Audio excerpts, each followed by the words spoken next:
Monetary policy statement में शुक्रवार को भारतीय रिजर्व बैंक के गवर्नर शक्तिकांत दास ने अपने कई फैसलों की घोषणा की, जो कि जनरल बैंकिंग प्रैक्टिसेस को प्रभावित करेंगे। रिजर्व बैंक ने बैंकों की एसेट्स लायबिलिटी मैनेजमेंट में सुधार के मकसद से बल्क फिक्स्ड डिपॉजिट की सीमा को मौजूदा 2 करोड़ रुपए से बढ़ाकर 3 करोड़ रुपए कर दिया है। बल्क फिक्स्ड डिपॉजिट पर रिटेल टर्म डिपॉजिट की तुलना में थोड़ा ज्यादा इंटरेस्ट रेट मिलता है, क्योंकि बैंक अपने लिक्विडिटी मैनेजमेंट एक्सरसाइज के रूप में अलग अलग रेट्स ऑफर करते हैं।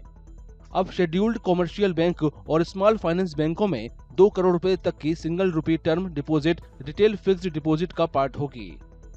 The first announcement relates to review of limit for bulk deposits in banks. On a review of bulk deposit limit, it is proposed to revise the definition of bulk deposits as single rupee term deposit of 3 crore, rupees 3 crore and above for scheduled commercial banks, excluding the regional rural banks. FASTag को ज्यादा users friendly बनाने के लिए केंद्रीय बैंकों ने e mandate की तरफ से फास्टैग और नेशनल मोबिलिटी कार्ड की ऑटो रिप्लेनिशमेंट का प्रस्ताव दिया है, जहां कस्टमर लो बैलेंस लिमिट भी तय कर सकते हैं। आरबीआई ने ग्राहकों को ईसीएस या ई मैंडेट के जरिए ऑटोमेटिकली यूपीआई लाइट वॉलेट को टॉप अप करने की सुविधा देने का भी प्रस्ताव रखा है। It is now proposed to include payments such as replenishment of balances in FASTag, National Common Mobility Card, that is NCMC, etc., which are recurring in nature but without any fixed periodicity in the e-mandate framework. Digital payment fraud से जुड़े मामलों के समाधान के लिए RBI ने digital payment ecosystem में network level की खुफिया जानकारी और रियल टाइम डेटा शेयर करने के लिए एक डिजिटल पेमेंट इंटेलिजेंस प्लेटफॉर्म बनाने का प्रस्ताव दिया है।